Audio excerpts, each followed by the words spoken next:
것을 핵심센터 감사의 말씀을 드립니다. 저는 오늘 우리나라 보육 브랜드인 소형 원자의 보육 브랜드인 스마트 현재와 미래라는 주제로 여러분과 1시간 정도 이야기를 나누겠습니다.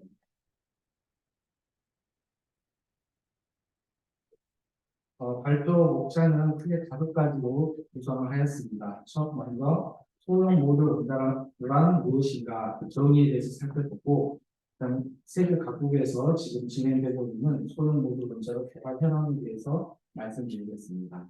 그리고 탄소 중립을 위해서 소형 원자로가 어떤 역할을 할 수 있는지 소개해드리겠습니다. 그리고 후반부에는 본격적으로 스마트의 과거와 현재 그리고 미래에 대해서 말씀드리겠습니다. 스마트가 그동안 우리 연구원에서 어떻게 개발이 되어왔는지, 개발 역사, 재원, 설계 특징, 또 국제 공동 연구 현황 등을 말씀드리고, 특히 요즘 캐나다와 함께 캐나다 진출을 위해서 우리 수출 전략실에서 하고 있는 일에 대해서 소개해드리는 시간을 갖도록 하겠습니다. 그럼 먼저 소형 모듈 원자로란 무엇일까? 여기부터 말씀을 드리겠습니다. 원자로 앞에 지금 크게 2가지 개념이 있습니다. 소형, 그리고 모듈, 2가지 개념이 있는데 차례차례 나누어서 설명을 드리겠습니다. 소형 모듈 원자로 정의는 그 IAEA에 의해서 처음 정의를 할 때에는 Small and Medium Sized Reactor라 해서 우리말로 하면 중소형 원자로라고 정의를 했었습니다. 스몰이라고 하면은 300메가와트, 전기 출력으로 300메가와트 이하를 기록했고, 미디움은 700메가와트 이하, 그리고 이제 대형 원자는 700메가와트 초과하면 대형 원자는 큽니다. 그리고 이거는 이제 용량에 따라서 원자로의 활용 가능성 특정을 낮추는 용어로 정했는데, 근래 이제 모듈라는 개념이 들어오면서 최근에는 스몰 모듈라 리액터라고 해서 소형 모듈 원자로라고 쓰고 있습니다. 그래서 모듈라라는 개념은 뒤에서 다시 한번 설명을 하겠지만, 공장에서 제작을 한 다음에 그거를 현지로 이송을 하는, 현장에서 조립하는 개념입니다. 또 이렇게 하다 보니까 생산 단가를 낮출 수가 있고, 전기 외에도 다목적으로 활용할 수 있다는 장점이 있습니다. 그래서 정의를 하자면 소형 모듈 원자로라는 것은 전기 출력 300메가와트 이하로 공장에서 제작한 다음에 현장으로 수동 설치가 가능한 원자로다, 이렇게 이해가 하시면 되겠습니다. 자, 그러면 왜 소형이냐, 거기에 대해서 순서로 설명을 드리겠습니다. 왼쪽에 보이시는 그림이 가장 일반적인 대형 원전의 모습입니다. 대형 원전에는 가운데에 원자로 압력열 기가 있고, 그 옆에 가압기, 증기 발생기, 냉각수 펌프 등이 전부 다 분리형으로 배치가 되어 있습니다. 그리고 각각의 연기들은 이렇게 배관으로 연결이 되어 있습니다. 그래서 만약에 이 배관이 파손이 된다든지 파단이 난다든지, 그럼 이쪽을 통해서 냉각수가 상실되는 사고가 발생하는 게 되는데요. 근데 우리 스마트와 같은 일체형 원자로에서는 이러한 각각의 주요 기기들을 전부 다 일체형 용기에다가 다 집어넣었습니다. 그러다 보니까 이런 배관, 연결되는 배관이 필요가 없어지게 되죠. 그래서 기본적으로 대형 배관 파단 사고가 원천적으로 배제가 되는, 그래서 안전성이 좀 더 강화된 주변 설계라고 이해를 했으면 좋겠습니다. 다음으로는 모듈화입니다. 혹시 그 모듈, 요즘 그 모듈 교실이라는 걸 혹시 보셨나요? 대전에서는 지금 학교가 부족해가지고 모듈 교실이라고 해서 이렇게 학교 하나를 공장에서 가져옵니다. 그래서 이렇게 레고 쌓듯이 쌓아가지고 모듈 학교를 만들고 있거든요. 그래서 공장에서 가급적이면 표준화된 기법으로 똑같은 그 기기를 만들어서 현장에 가지고 와서 바로 거기서 조립을 하는 형태를 모듈이라고 합니다. 이렇게 하면 설계 비용이 감소가 되고, 또 현장에서 조립하기 때문에 공사 기간도 줄일 수 있는 그런 장점이 있습니다. 소형 모듈 원자로의 특징에 대해서 살펴보겠습니다. 소형 모듈 원자로는 크게 3가지의 특징으로 나누어 설명드릴 수 있습니다. 바로 안전성, 유연성, 경제성입니다. 안전성은 앞에 설명드리신 것 중대 사고들이 배제가 가능하죠. 그다음 두 번째는 우리가 자연력을 이용하는 피동형 안전계통을 실패했다는 점이 있습니다. 이 피동형 안전계통에 대해서는 제가 좀 더 뒤에서 설명을 드리도록 하겠습니다. 그리고 유연성 측면에서는 우리가 아까 모듈이라는 말씀드렸잖아요. 그래서 수요자가 원하는 용량이 많게끔 모듈을 개수를 선택을 할 수가 있습니다. 그래서 내가 좀 전력이 많이 필요하다 그러면 모듈을 6개를 배치하는 거지. 여기는 나 조금 저기 해 저기 2개만 배치해야 되는데 이렇게 유연하게 출력을 선택할 수가 있다. 그리고 또 하나의 유연성은 신재생 에너지와의 보완제 역할을 할 수 있다. 그러니까 낮 동안에는 태양열 발전기 낮에는 원자력의 출력을 좀 줄여줄 수 있고 또 반대로 밤 시간에는 태양열이 부족하기 때문에 그때는 원자력의 출력을 늘려줄 수 있고 이렇게 하는 것을 우리가 부하 수동 운전이라고 합니다.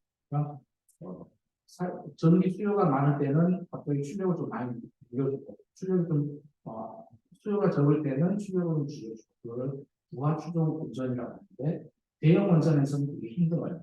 그렇지만 이 소형 원전은 출력을 올렸다가 내렸다가 하는 것이 가능하기 때문에 신재생 에너지와 서로 같이 갈 수 있다. 그렇게 생각합니다. 그래서 앞으로도 우리 신재생 에너지가 많이 발전이 돼야 되지만 그게 되기 위해서는 SMR이 같이 보조를 맞춰서 도와줄 수 있다. 이렇게 말씀드릴 수 있고요. 또 하나의 유연성의 하나는 암묵적으로 활용이 가능합니다. 전기 생산뿐만 아니라 산업 연료 공급한다든지 지역난과 회수 감소, 수도 생산 등에 이렇게 암묵적으로 활용할 수가 있습니다. 그다음 세 번째 경제성에서는 아까 모듈화 공법을 통해서 건설 비용을 절감할 수 있다고 말씀드렸고요. 또 다수의 모듈을 배치할 때 통합 제어실을 설치를 하게 되면 인력을 최소화할 수 있는 장점이 있습니다. 그러면 소형 모듈 원자로의 개발 현황에 대해서 말씀드리겠습니다. 조사 기간마다 조금씩 차이는 있습니다만 앞으로 화석 연료를 SMR이 대체할 것이다라는 전망을 크게 차이가 있습니다. 그래서 롤스로이스의 발표에 따르면 2035년까지 전 세계가 65에서 85기가와트 규모의 화석 연료를 대체할 것이다. 그 전망하고 있고 이거를 SMR 1기로 한기가 300메가와트니까 환산을 해보면 한 280기가 해당되는 수치가 됩니다. 그리고 캐나다에서 또 SMR 로드맵을 발표했습니다. 거기에 따르면 석탄 화력 발전을 대체하는 데 약 100조 원 이상의 시장 규모가 될 것이다. 그리고 오지에서도 현재 지금 디젤을 쓰고 있는데 이것도 SMR로 대체를 하면 30조 원 정도. 그다음 중공업 등에서도 지금 증기를 많이 씁니다. 그 증기를 현재는 천연가스 발전소에서 공급을 하고 있는데 이걸도 SMR로 대체를 하게 되면 12조 원 정도. 광산에서도 디젤을 대체를 하게 되면 13.5조 원. 이걸 전부 다 더해봤더니 146조 원의 시장이 있을 것이라는 예측이 있습니다. 그래서 지금 SMR은 아직 열리지는 않았습니다. 열리지 않은 시장이고 누구도 가보지 않았겠지만 한번 가면 그때 큰 시장이 열릴 겁니다. 이렇게 말씀할 수 있습니다. 전 세계 한번 보시죠. IEE에서 2022년 9월에 발행한 문서를 보면 전 세계에서 80여 종의 SMR이 개발되고 있습니다. 주로 이제 대형 원전에서 입증된 기술을 토대로 전송 SMR이 주력이 되고요. 미국에서는 가장 앞서 있는 게 뉴스케일입니다. 보이저라고 되어 있는데 예전에는 뉴스케일이었고 지금 현재 보이저라는 이름을 쓰고 있고 BWRX 300도 지금 캐나다에서 실증로가 건설 중에 있습니다. 홀텍에서는 SMR 160이라는 모형을 개발하고 있습니다. 또 프랑스에서는 뉴어드로 또 있고 영국에서는 롤스로이스에서 지금 UKS를 하고 있습니다. 우리나라는 지금 이제 우리 한국 원자력연구원이 개발한 스마트가 있고요. 그 다음 이제 정부 주도로 해서 한수원과 해서 ISMR이 현재 개발 중에 있습니다. 헬코 EAC에서 반디 60이라고 그런 또 이런 모형도 있고요. 그래서 이제 많은 사람들이 좀 궁금해하신다. 이 스마트와 ISM은 어떻게 다르냐? 스마트는 이제 어, 한국 원자력연구원에서 오래전부터 개발해온 기술이고 과학 경수력에 기반해 입증된 기술로 되는 SMR이고요. ISMR은 이제 스마트보다 좀 더 혁신적인 기술을 많이 도입을 하자. 그렇게 해서 한수원, 그다음 한국 원자력연구원, 캡포 이게 전부 다 총출동을 해서 만드는 혁신적인 개념의 SMR입니다. 스마트는 이제 이미 다 검증이 되고 완성된 제품이기 때문에 바로 수출이 가능하고 바로 분석이 가능한 장점이 있고 ISMR은 혁신적인 기술이 들어가 있기 때문에 근데 이제 앞으로 검증이 되고 인허가를 받는 데는 조금 더 시간이 필요하고 그래서 건설과 그 타겟 시점이 조금 다르다. 이해가 진행되겠습니다. 이거는 이제 설계 진행 단계에 따른 모형인데요. 이 X축이 이제 X축에서 맨 왼쪽이 이제 개념 설계, 이쪽이 이제 기본 설계, 이쪽은 건설, 그다음에 운영 이렇게 되고 Y축은 이제 추격 인포들 이쪽으로 올라가고 지금 굉장히 많은 나라에서 엄청나게 많은 모형들이 개발되고 있는데 보시면 지금 이게 녹색이 육상용 경수형이고요. 파란색이 해상용 경수형. 그리고 경수형이 주로 많이 개발되고 있다는 걸 알 수 있을 거고요. 그다음에 이제 HTR과 같다가 고온가스로 그다음에 용융형 그런 것들이 요거에 대해서 저희 뒤에 같은 거 설명드리겠습니다. 이런 것들은 저희가 이제 사회적 문제라고 해서 좀 더 이제 혁신적인 부분이 많이 들어갔지만 아직은 검증이 안 됐어요. 앞으로 좀 더 검증이 필요한 그런 미래 세대의 문제라고 이해할 수 있습니다. 그래서 현재 지금 건설 중에 있는 거는 이제 아르헨티나의 따렘이고요. 그 다음에 중국의 ACPB라고 있습니다. 아르헨티나도 지금 많이 짓기는 했는데 여기도 이제 짓다가 또 멈추고 짓다가 멈추고 지금 반복을 하고 있어요. 왜냐면 아르헨티나가 짓는 도중에 물가가 10% 지금 그러니까 건설이 감당을 못했어요. 약간 좀 지연은 되고 있는데 일단 그 프로토타입을 건설 중이고 있고 중국도 굉장히 공격적으로 지금 SMR을 건설을 하고 있습니다. 그래서 이제 원자로 모형에 대해서 제가 말씀드리고요. 그래서 스마트나 ISMR은 가압 경수로 하겠습니다. 가압이라는 말은 압력을 가하다는 뜻이에요. 그리고 경수는 물을 냉각수로 쓴다는 거예요.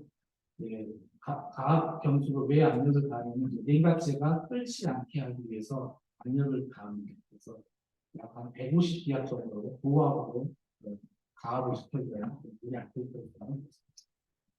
그리고 이제 냉각제로는 경수를 쓰고 감속제로는 경수를 씁니다.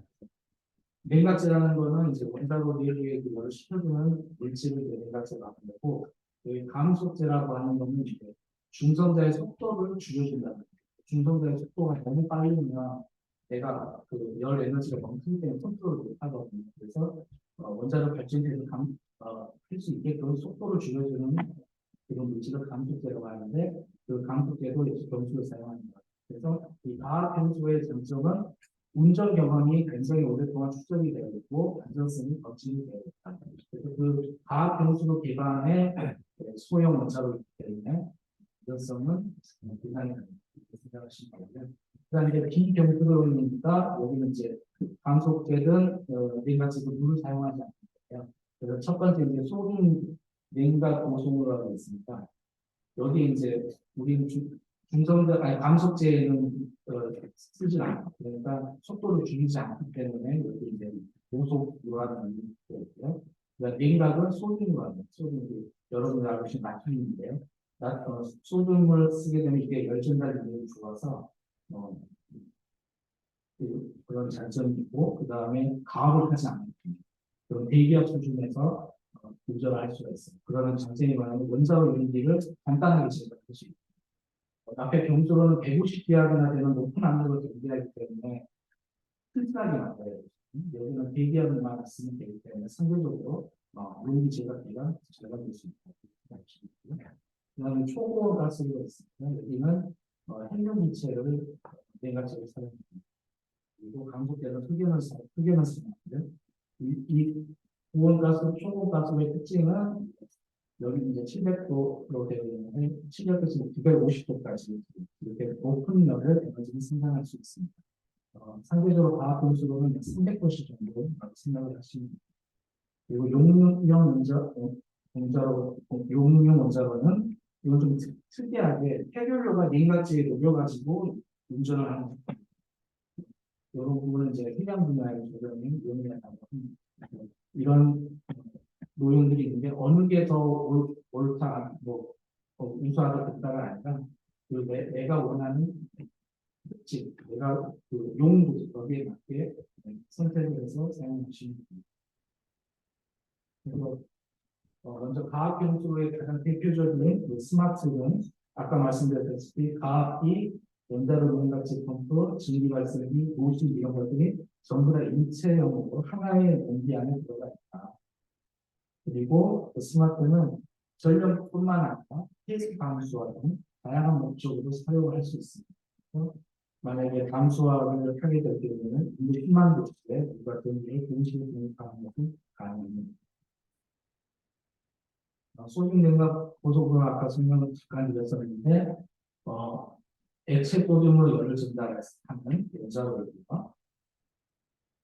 그 다음에 우리가 그 파이로 프로세싱이라는 거는 사용 해결료에 포함된 이성분을 분리해내는 기술입니다. 그래서 여기 파이로 프로세싱을 통해서 사용 해결료를 우리가 활용을 할 수 있어요. 재활용을 해서 이거를 소듐 냉각의 연료를 사용하기 때문에 해결료 자체가 줄어든다는 장점이 있습니다.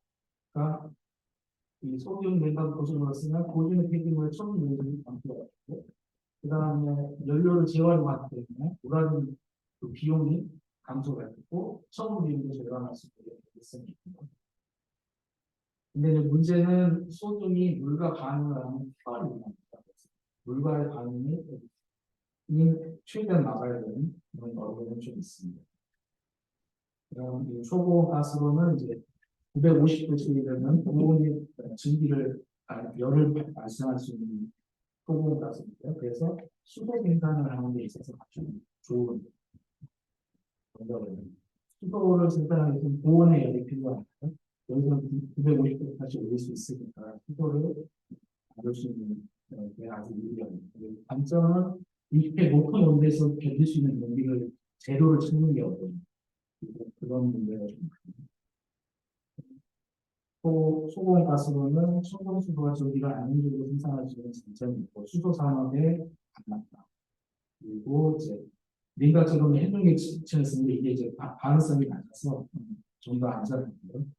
그래서 요즘 그 재료를 900도씨까지 견디는 게 힘드니까 조금 맞춰서 한 700도, 750도 정도에 맞춰서 하고 있거든요. 그럴 때 이제 초점을 빼고 그냥 고온 가스입니다. 이렇게 얘기해요. 이어서 탄소 중립과 소형 모듈 원자력에 대해서 말씀드리겠습니다. 이 그림은 그 전체적으로 우리 온실가스의 그 비율을 얼마나 차지하고 있는지 보여줍니다. 그래서 지금 여기 지금 1975년 50년 1800년대 100% 나라가 그다음에 영국입니다. 이렇게 루빈이 있었죠. 네, 산업革命. 그 산업혁명이 설 때 영국이 혼자 온실가스를 내고 있으니까 100%인 거예요. 근데 여기 1900년대 후반부에 그렇게 치고 올라오는 나라가 있습니다. 그러니까 중국입니다. 그래서 중국이 2021년에 봤더니 30%를 증가했습니다. 이거는 그 비율이기 때문에 이렇게 오해하시는데 영국이 중국보다 더 많이 배출했다 이렇게 오해를 하시는 그건 아니고요. 이때는 그 영국이 혼자 배출하고 있으면 혼자 100%다 차지를 하고 있는 거고 비율만 절대량은 오해하시면 안 돼요. 지금 21년에 보면 중국이 30%고 그다음에 미국이 3.5%, 인도가 7.4%, 이세 나라를 합치면 50%. 이 세 나라가 굉장히 많은 배출을 하고 있고 우리나라도 1.66%고 세계 7위입니다. 또 적지 않은 우리나라도 온실가스 다배출 국가라고 할 수 있습니다. 그러면 그 발전원별로 온실가스를 얼마나 배출하는지 알겠습니다. 근데 이 그림에서 이게 녹색이 원자력입니다. 거의 지금 사각형이 안 보일 정도인데 1kWh당 온실가스가 5에서 6g 정도 배출합니다. 일반에서 수력은 6에서 147 정도 돼요. 수력은 왜 이렇게 높냐면 댐을 건설하잖아요. 그때 이제 건설할 때 CO2가 나오니까 이렇게 되고, 풍력은 지금 7.8에서 23g, 태양광은 8에서 83g입니다. 그러니까 풍력은 이제 터빈 날개를 생산해서 설치를 하잖아요. 태양광도 패널을 제조로 해서 설치를 하죠. 그런 것들까지 전부 다 보여야 되는 것이고요. 그러면 이제 석탄 같은 경우는 거의 1000g입니다. 원자력은 한 5를 하는데 석탄은 1000 정도 되죠. 그 다음에 지금 천연가스도 보면 석탄이 한 절반 정도 500 정도 됩니다. 그래서 이걸 보면 명확하죠. 원자력 필요 없이 온실가스를 저감하는 좀 어렵지 않습니다. 그리고 왼쪽 그림 보시는 거는 이제 에너지 밀도에 관한 얘기인데 똑같은 전기를 생산하는데 우라늄은 1g의 수로 분모가 된다고 한다면 석유는 9g이 필요하고 석탄은 3톤이나 필요합니다. 똑같은 전기를 얻을 때 에너지 밀도가 높은 우라늄 그리고 온실가스도 이렇게 낮은 원자력의 장점을 보여주는 그림이라고 할 수 있습니다. 그 다음에 이제 이 표는 영국에서 조사를 하는, OECD에서 조사를 하는데요. 재생에너지가 증가할 때 SMR이 과연 어떻게 바뀔 것인가를 요구한 겁니다. 여기 위에 있는 보라색이 재생에너지입니다. 앞으로 이제 재생에너지는 계속 커질 거예요. 이게 커지게 되면 이 맨 밑에 있는 게 대형 원전입니다. 대형 원전은 점점 줄어들 텐데 그 위에 하늘색 부분이 SMR입니다. SMR은 점점 늘어나고 있습니다. 그러니까 재생에너지가 커지면 커질수록 SMR의 역할이 중요하다. 이게 무슨 말이냐면 태양광 같은 경우는 하루에 가동될 수 있는 시간이 얼마 안 되니까 정해져 있어요. 낮 동안만 안 돼요. 그럼 이 밤 부분에는 뭔가 채워줘야 되거든요. 풍력도 계절에 따라서 바람이 됩니다. 그럼 부족분을 누군가는 채워줘야 돼요. 그 역할을 할 수 있는 게 바로 소형 원전. 대형 원전은 아까 말씀드렸지만 그걸 껐다 켰다 이렇게 하기가 어렵습니다. 근데 소형 원자로는 아까 말씀드린 부하 추정 운전이 가능하기 때문에 태양광이 많이 나오는 날에는 여자까지 좀 줄어도 됩니다. 근데 태양광이 부족하다, 뭐 비가 온다든지 눈이 온다든지 그럴 때에는 소형 원자로에 좀 발전을 좀 올려서 부하 추정 운전이 가능합니다. 그래서 신재생과 그런 서로 도와줄 수 있는 상당히 보완적인 방법이기 때문에 신재생 에너지가 발전할수록 SMR의 비율로 올라갈 것이다. 이런 의견을 있습니다. 또 하나는 이제 해양 선박에 국제 회사 기구라고 있습니다. IMO에서 2050년까지 선박의 탄소 배출을 7%, 온실가스 배출을 50%나 줄이겠다고 발표를 했습니다. 그래서 지금 조선업계에서도 이 소형 모듈 원자력에 관심이 아주 뜨겁습니다. 원자력 추진 선박을 이미 지금 러시아가 운영을 하고 있습니다. 북극의 스웨링선에 그리고 이런 RITM 200이라는 것과 KLT4DS라는 두 가지 소형 원자를 대형 탑재를 해서 원자로 활용을 하고 있습니다.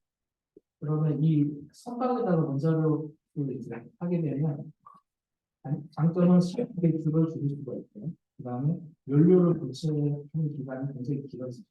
예전에 디젤 엔진을 할 때는 급유를 하기 위해서 우리가 증박을 했었어요. 원자로가 여기에 하게 되면 한 번에 원자로가 올라가면 장기간 동안 오일을 교체할 필요가 없게 됩니다. 그래서 앞으로 해양 선박에서도 탄소 중립을 위해서 SMR이 굉장히 활용성이 있다 이렇게 말씀드릴 수 있습니다. 자, 그럼 이제 본격적으로 우리 스마트의 과거와 현재에 대해서 말씀드리겠습니다. 스마트는 1997년부터 개발을 시작을 했습니다. 이때 이제 컨셉추얼 디자인과 개념 설계, 스케치만 했죠. 네. 그렇게 했다가 2002년에 기본 설계가 완성이 됐습니다. 그리고 프로토타입 모양 설계를 하고 그다음에 기술 최적화를 통해서 결국 2012년에 저희가 표준 설계 인증을 받았습니다. 표준 설계 인가라는 것은 원자로를 반복적으로 건설하고자 할 때 원자력법 제12조에 의거해서 원안으로부터 건설 허가를 받는 것을 말합니다. 그래서 국가가 스마트 원자로의 안전성을 인정을 해줬다 생각을 주시면 되겠습니다. 그리고 이제 2012년부터 15년 사이에 안전성 향상 과정을 했습니다. 이때 이제 무슨 일이 있었냐면 후쿠시마 원전 사고가 일어났죠. 그래서 거기에서 받은 교훈을 우리 설계로 반영을 하고자 비즈니스 좀 강화하자. 이걸 설계가 약간 진행이 됐고 이어서 이제 사우디와 공동 설계를 공동 설계 프로젝트를 수행했습니다. 그래서 기존에 있던 스마트를 조금 더 업그레이드해서 출력도 약 10% 정도 증가를 시키고 안전계통도 능동계통에서 완전 필요 계통으로 바꾸면서 대량적인 스마트를 만들었고요. 그걸 이제 이름을 스마트 앱이라고 지었습니다. 그리고 현재 지금 이거를 편의설계자를 신청을 해서 현재 심사 중에 있고요. 희망컨대 올해 말에는 편의설계자가 나오기를 기대를 하고 있습니다. 이게 저희 선생님들이 열심히 노력을 해서 받은 표준설계 인가증입니다. 2012년 7월 4일에와 제가 2012년에 입사했습니다. 입사하자마자 들어와서 제가 했던 일과 바로 표준설계 인가를 했습니다. 여기에 총 비용이 300만 불 들어갔고 1,700매니어가 투입이 됐습니다. 그리고 심사 기간은 1년 반으로 있고 총 2,000여 개의 기술 지리 인가를 받았습니다. 우리 원자력 안전법에서 요구하고 있는 모든 기술 기준을 만족하고 있음을 증명했습니다. 스마트 재원에 대한 질문드리겠습니다. 이건 이제 사우디 아라비아와 공동 설계가 업그레이드 스마트 베개에 대한 내용입니다. 열출력은 365메가와트입니다. 메가와트 T라고 붙인 거는 서머에 대해서 열이라는 게 표시할 때 있어 T를 붙여줍니다. 365 서머이고요. 그럼 이제 이 열에 대해서 전기 에너지로 바꿔주게 되면 효율이 30% 정도입니다. 그래서 이 365가 0.3을 곱하면 한 110메가와트의 일렉트릭 전기 나옵니다. 전기로는 110메가와트. 근데 이제 왜 100에서 110 이렇게 했냐면 아까 잠수화도 할 수 있다. 사우디아라비아 중동처럼 물이 부족한 국가에서 잠수화를 했기 때문에 전기는 100만 하고 남은 10메가와트로 하루에 4만 톤의 물을 동시에 생산합니다. 그리고 설계의 설명은 60년입니다. 이거는 60년 동안 쓰고 이제 60년 생산이 과거가 되지 않고 60년이 되면 다시 한번 연어 갱신을 해야 훈련을 한번 더 받게 되는 거죠. 우리가 자동차를 타고 나서 내부 부품을 교체를 하고 자동차를 더 오래 탈 수도 있잖아요. 그런 거와 마찬가지로 설계 수명은 60년이지만 그동안에 부품을 교체를 한다든지 또 다른 안전성을 보장한다는 그런 기준이 되면 60년 이상 허가를 받아서 연장을 할 수도 있습니다. 그리고 아까 운전 압력은 150기압이라고 해서 이렇게 150기압으로 높은 이유는 외가치가 되지 않기 위해서 150기압으로 하는 거고 설계 압력은 혹시나 이 압력보다 더 높은 압력이 갈 수 있으니까 설계 마진을 줘서 연료를 줘서 150기압으로 설계를 하고 있습니다.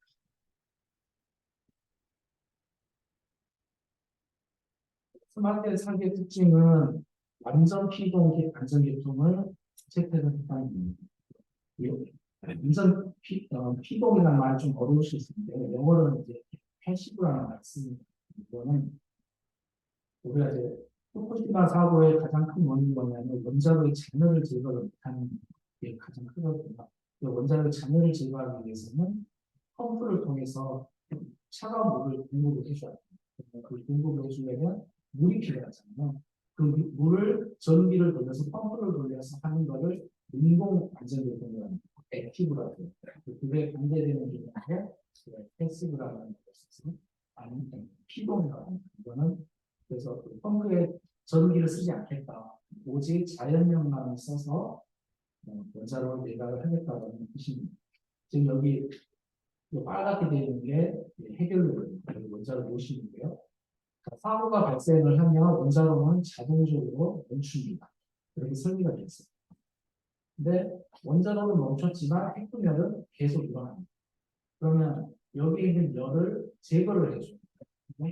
근데 후쿠시마는 그게 실패가 되고, 그게 이제 실패한 원인은 쓰나미가, 지진, 1차적으로는 지진이 일어났고, 지진 때문에 쓰나미가 왔고, 쓰나미가 이제 그 방벽을 넘어서, 그 방벽을 넘어서 쓰나미가 겹쳤기 때문에 펌프가 오래 잠긴 거죠. 근데 그 당시 후쿠시마 원전 옆에 오나가 원전이라고 있어요. 그 원전은 후쿠시마보다 진앙지에 더 가까웠어요. 근데 거기는 침수가 일어나지 않거든요. 왜 그랬냐면 거기는 이미 방벽을 높이 쌓아놨었어요. 그래서 냉각수만 공급이 되면 원자로는 안전하게 유지할 수 있는데 여기 냉각수가 공급이 안 됐고 저기 열을 경우인데 그래서 피도 안전 계통에서는 여기 탱크에 있는 물이 중력을 통해서 들어갈 수 있게 이렇게 설계를 해놨습니다. 펌프가 필요 없고 오직 자연력을 통해서 사고가 발생하면 여기 있는 물들이 이 안으로 쭉 들어갈 수 있게 이렇게 설계가 되어 있습니다. 그래서 설계 시간 얼마나 견딜 수 있느냐 그거는 72시간으로 정했습니다. 왜냐하면 여기에 있는 탱크에 있는 물들이 많으면 많아서 좋잖아요. 그죠? 근데 물이 많으면 또 뭐가 들어가요? 돈이 많이 나요. 그래서 경제성이 나빠지기 때문에 물량은 어느 정도 정해줄 필요가 있습니다. 그래서 그거를 전 세계의 그 원자로 설계자들이 72시간으로 정했습니다. 72시간 정도면 이 원자로는 그 안에 우리가 복구할 수 있겠다. 만약 72시간이 지나도 안 된다. 이걸 다 써버렸다. 그럼 그때는 이제 소각을 헬기를 쓰든 바깥에서 외부 수원에서 물을 끌어오고 그런 방식으로 하는 거고요. 완전 피동에서는 72시간 동안 외부에서도 아무도 안 하고 운전원이 아무런 조치를 하지 않아도 자연스럽게 원자로가 안전한 상태로 유지된다. 그렇게 할 수 있게끔 이렇게 설계를 하고 있습니다. 그래서 그거를 피동 안전 계획이라고 합니다. 이 그림은 스마트 발전소 전체 보관부입니다. 원자로 발전소는 보통 경제성 향상을 쌍둥이로 짓습니다. 지금 여기서는 쌍둥이 중에 한 호기만 보여줍니다. 여기에 지금 원자로가 들어 있습니다. 그리고 여기에 이제 사용 해결 저장을 하는 게 있습니다. 여기서 이제 뜨거운 증기를 생산을 하죠. 그 증기를 여기 터빈 건물로 보냅니다. 그리고 여기서 뜨거운 증기로 터빈을 돌려서 전기를 생산합니다. 그리고 여기 이제 이런 복합 건물이라고 하는데 복합 건물은 그 쌍둥이 건물 두 개 사이에 준비를 해서 양쪽이 1, 2호기 두 개가 공유를 할 수 있게끔 이렇게 설계가 되어 있습니다. 앞서 스마트 기술은 검증된 기술이다. 이렇게 말씀드렸습니다. 점수 기반의 기술이고 스마트의 적용된 기술은 전부 다 이런 테스트를 통해서 원자력 안전위원회로서 기술 검증을 완료했습니다. 연료 테스트도 하고 그다음에 기계적 강도 테스트도 하고 이런 식으로 됐습니다.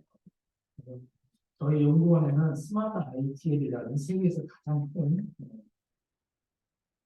시험 테스트 루트가 있습니다. 그래서 높이는 1대1로 동일하게 하고요. 체감만 40분의 1로 주겠습니다.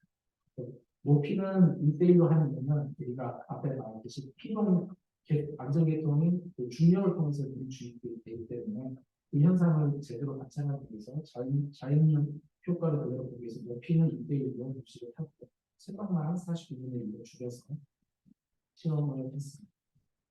그리고 이거는 이제 메인 컨트롤을 위해서 주 제어실 시뮬레이터 여기에서는 이제 실제 원자로 제어실과 동일하게 만들어놓고 그래서 모의로 사고를 일으키고 그래서 그 사고가 났었을 때 운전원들이 어떻게 행동을 하는지 매뉴얼을 어떻게 찾아보고 사고 대처를 어떻게 하는지 훈련을 하는 것을 하고 있습니다. 다음은 스마트 상호화를 위한 노력에 대해서 말씀드리겠습니다.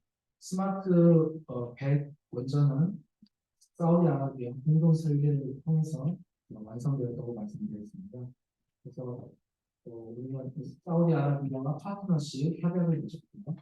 그래서 원래 목표는 이 설계를 끝내고 사우디아라비아가 중개 후기를 지어보자. 이게 처음 목표였습니다. 근데 사우디아라비아가 이제 정책이 전에는 소형 원칙이었는데 대형 원칙이 바뀌면서 건설까지는 사실은 못했습니다. 하지만 공동 설계를 성공적으로 완료했다는 프로젝트 작품은 성공적이었다고 작성하고 있습니다. 그리고 이제 그 노력을 가지고 요르단과 필리핀에서 타당성 조사를 수행했고요. 인도네시아와 체코에서도 RF에 리퀘스트 인포메이션으로서 정보 요청에서 정보를 제공을 한 거였습니다. 스마트 파트너십에 대해서 좀 더 자세히 설명드리겠습니다. 우리나라와 사우디아라비아는 업무 협약, 공동 설계 협약을 맺고 공동으로 IP를 소유했죠. IP 오너십도 같이 가지면서 해외 수출을 공동으로 하죠. 그렇게 해서 협력을 맺고 수행한 프로젝트는 프리 프로젝트 건설과 상세 설계입니다. 그래서 우리가 스마트 벨이라는 모형을 말씀드렸고요. 지금 이 모형을 가지고 수출하고 노력 중에 있습니다. 그 PP 사업이 성공적으로 종료되고 나서도 우리는 사우디와의 지속적인 파트너십을 지속하기 위해서 한 사우디 공동연구센터를 설립을 했습니다. 이 센터에서는 사우디 엔지니어들의 교육을 하고 그다음 추가적인 R&D를 발굴하고 앞으로 있을 스마트 수출을 촉진하기 위한 그런 역할을 하고 있습니다. 지금 현재 스마트 100의 현재 상황에 대해 말씀드리겠습니다. 현재 우리 연구원 캐리와 그다음에 카케어가 사우디에 말하자면 인자를 그리고 한수원 이렇게 3사가 공동으로 해서 표준설계 인가를 신청을 했습니다. 앞서 말씀드린 바와 같이 스마트 100 원자로가 좀 설계 개선이 많았던 부분이 있기 때문에 표준 설계 인가를 다시 신청을 했고요.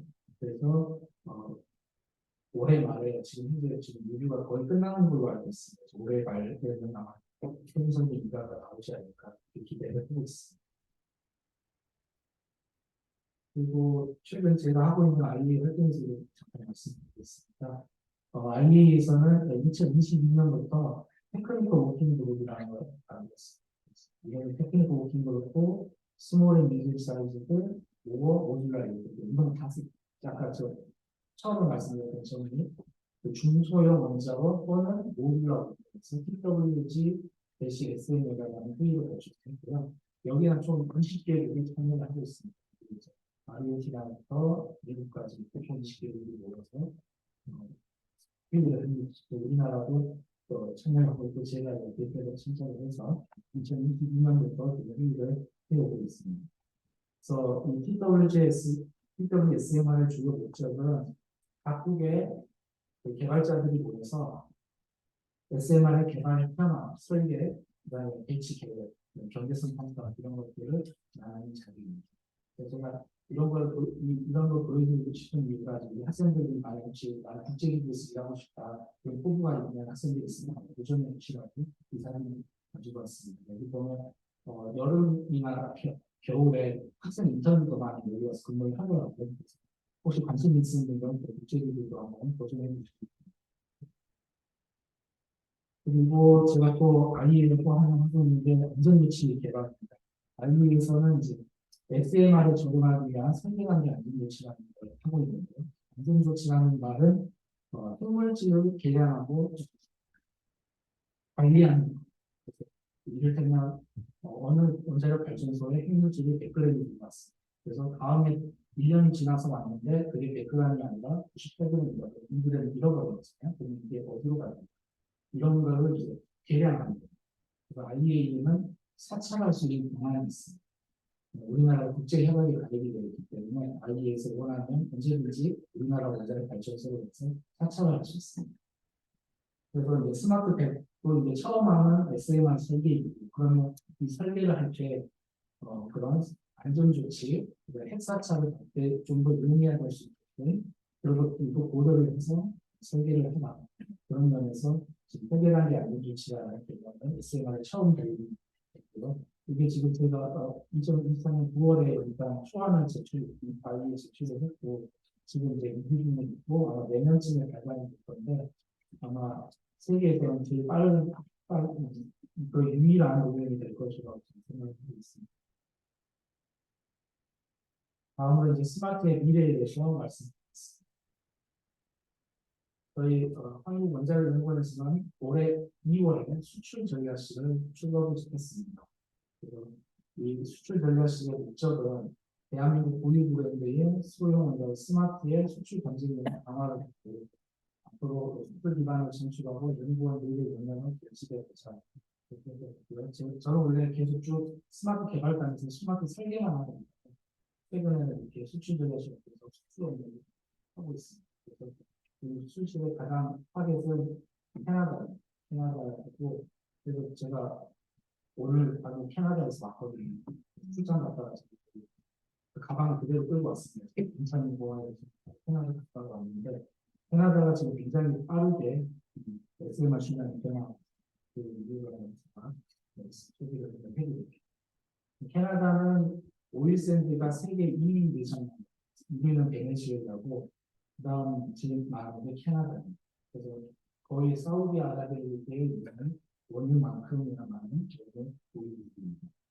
이게 이제 오일샌드 전제하기 전에 이런 게 이제 캐나다의 구축인데 한 75m의 정도 깊이에 묻혀 있는 건 이렇게 그냥 석탄 캐듯이 그냥 캔입니다. 그걸 이제 5,700거든요. 그 채로 땅속 깊숙이 있는 거는 이제 해낼 수가 없어서 이렇게 관을 2개를 닫습니다. 그래서 이 관, 이쪽 관에다가 뜨거운 증기를 집어넣습니다. 뜨거운 증기가 여기에 들어가면 얘가 이제 녹아요.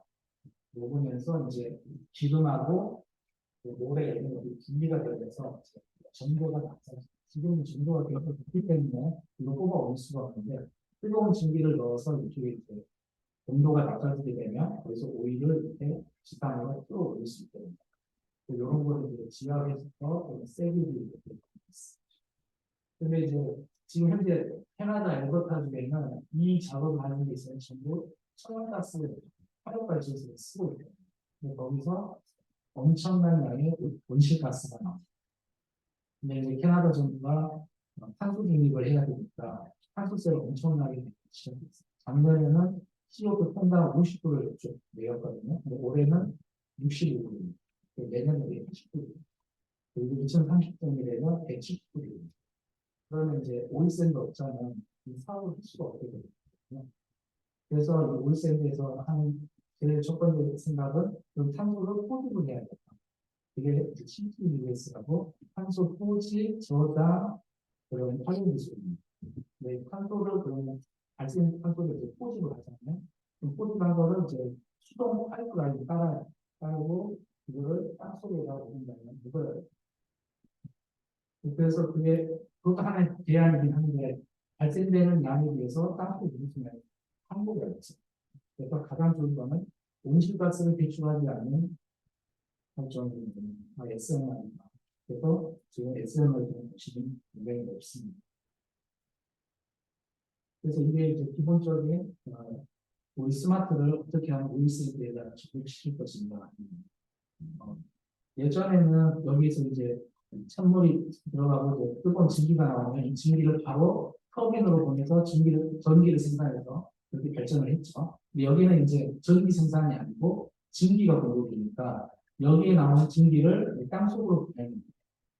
근데 이제 문제는 이거를 바로 땅속으로 보내면 나중에 여기서 만약 사고가 나죠. 방사능 물질이 이 땅속으로 들어갈 수가 있잖아요. 그리고 이쪽에 이제 물도 우리가 이제 물도 계속 써야 되는데 원자로 내부로 들어오는 물이 오염이 되면 안 되니까. 그래서 이걸 아예 분리를 하기 위해서 이건 중간 루프를 하나를 더 만들어야겠다. 그래서 중간 루프를 하나 더 만들어놓고 그럼 여기에서 이제 이렇게 핑크로 하나 있는데 여기는 원자력 섬이에요. 원자력 섬이고 이쪽은 온센트 섬이에요. 두 개가 여기서만 만나서 이렇게 들어가는 거예요. 그래서 요게 하나의 방사능 노출인 거거든요. 반대역까지 하고. 그다음 원자로 내부와 이쪽에 분리가 되기 때문에 이런 방법으로 하면 충분히 가능성이 있지 않을까 해서 작년 가을부터 캐나다에 가서 이런 타당성 조사를 하고 있고요. 앞으로도 이건 좀 그래서 이 정도로 가능하다. 그리고 이렇게 스팀제너터를 이렇게 하나 더 만드는 장점은 이 오일샌드 이쪽에서 원하는 주입 압력이나 주입 온도를 맞춰줄 수가 있는 장점이 있어요. 그래서 이걸 아주 충분히 적을 가능성이 있다. 이렇게 보고 있고요. 그래서 보시면 좀 복잡하게 느끼실 수 있는데 저희 선생님들이 2012년에 표준설 인가를 받은 게 스마트 위에 오리지널 버전이고요. 2012년에. 그다음에 사우디하고 국제 공동 설계를 해서 설계 개선을 했다는 거죠. 이게 스마트 100. 이게 스마트 100이라고 되는 이유는 처음에는 330이었는데 360으로 10% 정도 출력을 올렸습니다. 전기 출력도 100에서 110으로 출력을 올리고 그다음에 안전계통은 이게 능동과 피동이 좀 섞여 있어서 반반씩 하이브리드이기 때문에 부분적으로 피동했는데 스마트 베개에 오면서 완전 피동을 지급합니다. 이렇게 보시면 되고 스마트 C라고 하는 거는 이제 C는 캐나다의 C도 되고 그다음에 컴팩트하다 그 C도 되고 캐나다에는 이제 목적이 여기까지는 전기 생산이었잖아요. 이때는 이제 증기만 생산하는 거니까 좀 더 우리가 컴팩트하게 만들고 그래서 보면 조금 더 날씬해진 걸 볼 수 있어요. 그래서 원자로 용기로 직경이 이제 6m였는데 4.5m로 줄였습니다. 그리고 그다음에 용자력이 무게도 좀 줄이고 그래서 운동성을 더좀 내줄게요. 그래서 이렇게 한국 원자력 연구원은 그 원자력 설계 기술이 충분히 보유하기 때문에 맞춤형으로 이렇게 그때 수요자가 원하는 대로 세계를 펼 수 있다. 그런 능력을 가지고 있다. 이런 말씀을 드릴 수 있겠습니다. 그래서 그동안에 있었던 성과에 대해서 좀 설명을 드리면 2022년 10월 8월입니다. 8월에 알버타주의 주지사가 저희 연구원에 방문을 하셨고요. 올해 초에는 2월에 알버타 주정부 장관님 두 분께서 오셔가지고 연장하고 SMR, 특히 스마트를 어떻게 알버타 주에 가르쳤는지 논의를 하셨고 그 논의를 바탕으로 해서 저희가 어머니를 학령 양해가서는 사후 체계를 했습니다. 그리고 AECL이라고 캐나다 원자력 에너지 공사입니다. 여기와 또 MOU를 맺었습니다. 여기는 이제 캐나다 원자력 공사는 온타리오 주에 부기를 하는 과정이었습니다. 원자력 힘성 프로그램을 쓰는 그래서 이 원자력 공사 사장이 부기를 제공할 테니까 스마트를 한번 지어보고 있지 않을래 이렇게 제안을 해주셔서 MOU를 맺고 지금 현재 힘성 프로그램을 저희가 도전을 하고 있습니다. 그래서 제가 캐나다 수출하기 위해서 푸드백 전략을 쓰는데요. 먼저 온타리오 주에다가 초도국이를 퍼스트 오버 칼리에서 포크 플랜트라고 하거든요. 그 초도국이를 온타리오 주에다 짓자. 온타리오 주에 짓는 이유는 아까 캐나다 원자력 공사에 그 부지가 있습니다. 제공받은 부지를 활용해서 거기가 짓고 또 온타리오 주는 굉장히 원자력이 많은 발전이 되고 있습니다. 인프라스트럭처가 충분히 잘 되고 있기 때문에 여기에서 실증도를 건설을 해서 우리 스마트 C가 충분히 경쟁력이 있다는 걸 한번 보여주고 그걸 바탕으로 해서 알버타 주에다가 여러 부기에 후속 보기들을 짓자. 왜냐하면 이제 엘버타주는 안타깝게도 지금 이제 원자력이 한 개도 들어가 있지 않습니다. 이제 엘버타주는 원자력에 대한 경험이 있기 때문에 그래서 일단 온타레주에서 한번 우리가 가능성을 보여주고 그 가능성을 바탕으로 후속 보기를 엘버타주에 해서 가장 우리가 노리고 있는 가장 큰 마켓은 엘버타주의 오일트를 노리고 있습니다. 그래서 지금 현재 저희 연구원은 현대 엔지니어하고 같이 파트너십을 맺어서 진출을 하려고 있습니다. 이게 저희 연구원이 이제 국가가 출연하는 출연 연구기관이기 때문에 사업을 하는 데는 좀 어려움이 있습니다. 저는 비영리 기관이고 그래서 이런 직접적인 사업을 할 수가 없어서 그래서 나온 게 이제 조인트 벤처나 스페셜 퍼포스 컴퍼니와 SPC라고 해서 특수 목적 법인 이런 것들을 설립을 하려고 지금 추진 중에 있고요. 여기에 이제 캐나다 현지 기업들을 주는데 그러기 위해서는 이제 캐나다 현지 의정사를 확보하는 게 중요합니다. 우리나라로 치면 이제 한수원 같은 그런 회사가 들어와야 되고 그런 문제점이 있고 또 여기 이제 인허가 문제도 있습니다. 우리나라에서 인허가를 받기는 했지만 또 캐나다에서는 또 캐나다의 인허가가 있거든요. 거기에 대한 준비를 좀 해야 되고요. 이렇게 해서 우리의 목표는 2030년에 초도기를 하나를 짓자. 그리고 그걸 바탕으로 후속 후기를 일벌통으로 짓겠다. 그런 야심찬 목표를 가지고 있습니다. 그리고 이제 우리나라 기업이 해외 투자를 해가는 것이 더 선택되겠습니다. 경수형 SMR, 네. 아까 말씀 뉴스케일이죠. 뉴스케일은 모델명은 보이저라고 하거든요. 가압 경수 뉴스케일이요. 부산이 2021년에 60만 불을 투자를 했고, 그리고 죄송합니다. 2019년에 44 밀리언 달러를 한다고 발표했고, 22년에 60밀리언 달러를 추가를 합니다. GS 에너지, 삼성에서도 이렇게 많은 투자를 하고 있습니다. 현대 건설에서도 홀텍에 MOU를 맺어서 지금 우리나라 기업이 투자한 모양은 뉴스케이가 홀텍 두 개가 있고요. 그 다음에 이건 이제 비경수형입니다. 제가 4세대 원전이었죠. 테라파워, 제가 히타치입니다. 여기에서 만들고 있는 소듐 베스트 리액터, 소듐입니다.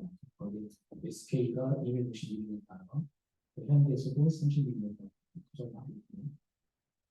이거 지금 MMR이라고 마이크로 모듈러 리액터에서 현대에서 30만 달러 투자를 하고 있고요. 15부에서 이거 덴마크입니다. 덴마크 15부에 그쪽으로 벤츠가 있는데 여기서 3년 많은 기업들이 투자를 하고 있습니다.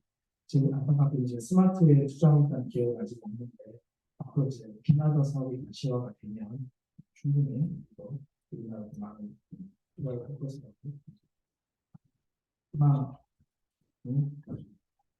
네, 그러면 이제 마지막 슬라이드입니다. 이걸로 해서 정리를 해보겠습니다. 소형 모듈 원자로는 탄소중립 시간의 핵심 수단입니다. 화력 발전에 대체할 수 있고 재생에너지가 공조될 수 있습니다. 에너지가 안정적으로 수급하고 우리나라의 국가 경쟁력 강화를 위해서도 깨끗한 지구, 탄소 중립을 위해서도 소형 모듈 원자로가 가야 되는 중요하다고 생각합니다. 우리 연구에서 기반한 스마트가 앞으로 어떻게 될지 관심 있게 집중하는 것이고 예전에는 한국 원자력에 스마트에 대해서 좀 관심 가져주셨으면 좋겠습니다. 이것으로 발표를 마치겠습니다.